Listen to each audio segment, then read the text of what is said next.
Hello student, in last lecture we have studied types of unit cell and tetrahedral void. Today we are going to learn the octahedral void.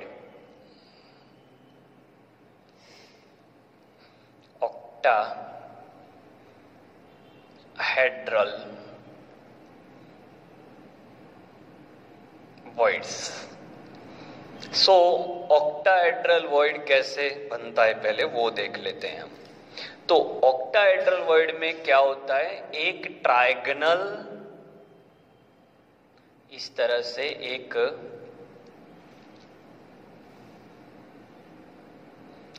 Trigonal यहां पे मिल जाएगा point, ये हो गया आपका trigonal void. अब इसके ऊपर यहां पे उल्टा एक और ट्रायगोनल इस तरह से एक और ट्रायगोनल डालते हैं। तो दो ट्रायगोनल एक दूसरे के जो दो ट्रायगोनल है वो एक दूसरे के उलट सुलट बैठ चुके हैं। तो ये जो यहां पे वॉइड ये है, ये आपका ऑक्टाहेड्रल वॉइड है। और ये जो ऑक्टाहेड्रल वॉइड है उसको आप पेनिट्रेटली आर पार देख सकते हो, जबकि टेट्राहेड्रल वॉइड को अगर आप याद कर लीजिए तो टेट्राहेड्रल वॉइड को आप यहां से देखो तो सामने ब्लॉक मिलेगा, क्योंकि वहां पे जो 3 डायमेंशन में से एटम आ रहा है वो एटम ट्राइगोनल वॉइड को ब्लॉक कर रहा था, जबकि यहां पे कुछ ब्लॉक नहीं हो रहा, you can see through it. Okay, so ये फर्स्ट उसका डिफरेंस है। सेकंड डिफरेंस ये है कि ऑक्टाहेड्रल वॉइड की साइज टेट्राहेड्रल वॉइड से ज्यादा होती है। ये हो गई बात साइज की। अब अगर कोऑर्डिनेशन नंबर की बात कर लूं मैं, तो बात हो गई कि भाई टेट्राहेड्रल वॉइड का कोऑर्डिनेशन नंबर 4 होता है और ऑक्टाहेड्रल वॉइड का कोऑर्डिनेशन नंबर 6 होता है। इसमें R प्लस और R माइनस यानी positive radius divide by negative radius, negative ion radius, और इसका ये बड़ा होता है कि कोऑर्डिनेशन नंबर इसका ज्यादा है। अगर हमने आगे पढ़ा था इस तरह से, अगर FCC है और उसके अंदर number of atom capital N है, अगर FCC है और नंबर ऑफ एटम N है तो ऑक्टाहेड्रल वॉइड उतने ही होंगे N, जबकि टेट्राहेड्रल वॉइड उसके डबल होते हैं। ये हम पढ़ चुके हैं, ये बात हो गई। अब हम बात करते हैं कि भाई ऑक्टाहेड्रल वॉइड का लोकेशन क्या है बच्चों।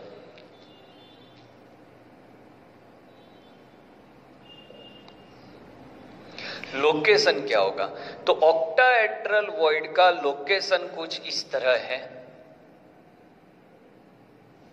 ऑक्टाहेड्रल वॉइड का लोकेशन कुछ ऐसा है, वो एज पे होता है।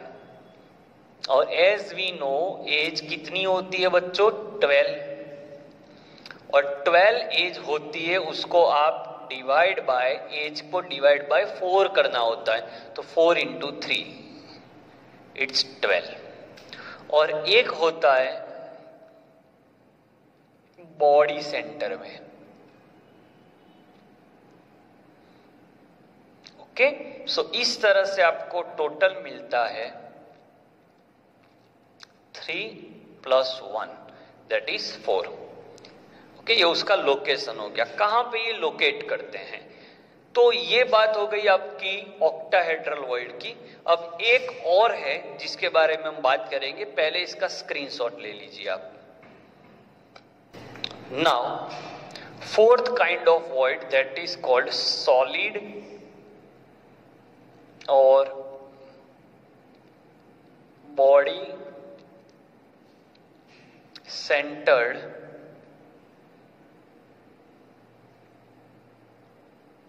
वॉइड। इसमें कैसे होता है, तो अगर ये मान लो एक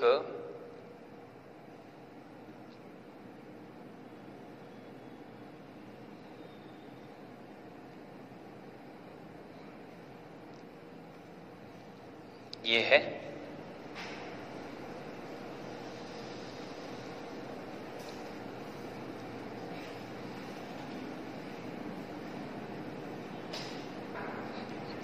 ये जो है ये पूरा क्यूब है। यहां पे 8 कॉर्नर पे आपके पास इस तरह से 8 एटम्स होंगे और यहां पे बिटवीन, यहां जो है ये जो है वो आपका वॉइड हो गया।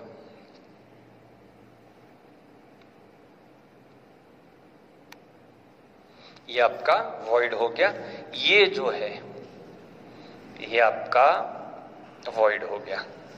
क्लियर? तो ये जो वॉइड है ये सबसे बड़ा वॉइड होता है। सो अगर साइज के बारे में आपको बताए तो सबसे बड़ा सॉलिड, उससे छोटा ऑक्टाहेड्रल वॉइड, उससे छोटा टेट्राहेड्रल वॉइड और सबसे छोटा ट्रायगोनल। अब कोऑर्डिनेशन नंबर के बारे में बात कर लूं तो इसका 8 है, इसका 6 है, इसका 4 है, इसका 3 है। क्लियर? तो ये हो गए आपके सब वॉइड्स। अब हम और 2 फॉर्मूला पढ़ लेते हैं, उसके बाद वाले जब लेक्चर में हम मिलेंगे तब सभी एमसीक्यूज में करवाऊंगा, फिर और एक लेक्चर आपको दूंगा जो थियोरिटिकल होगा। Okay, so let us first of all you should take this screenshot, then I will go further. हो गया?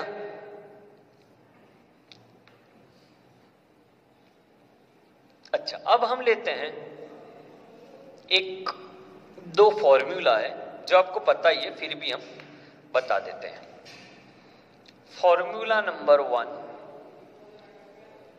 That is density. Density denote by D. Okay, so density is ultimately what? Density is ultimately mass by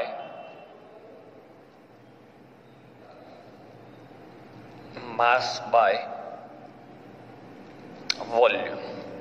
Density equal mass by volume. So इसको अगर आप लिखोगे तो density को आपको इस तरह लिखना है, Zm divide by Na into A cube. Zm Z into M divide by Na into A cube. ये हो गया आपकी डेंसिटी फॉर्मूला, जहां पे आप in place of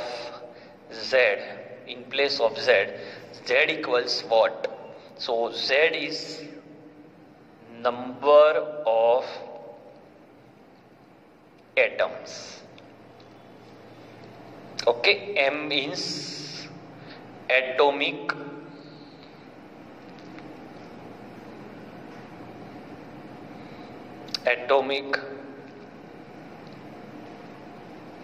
weight, and A means age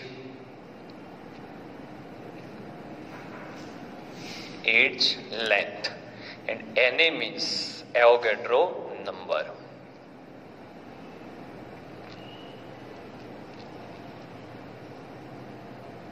Avogadro number. और एक अच्छा सा फॉर्मूला है वो भी हम पढ़ लेते हैं। तो ये जो फॉर्मूला है इसके बाद वाला नंबर ऑफ यूनिट सेल उसके बारे में है। So topic number of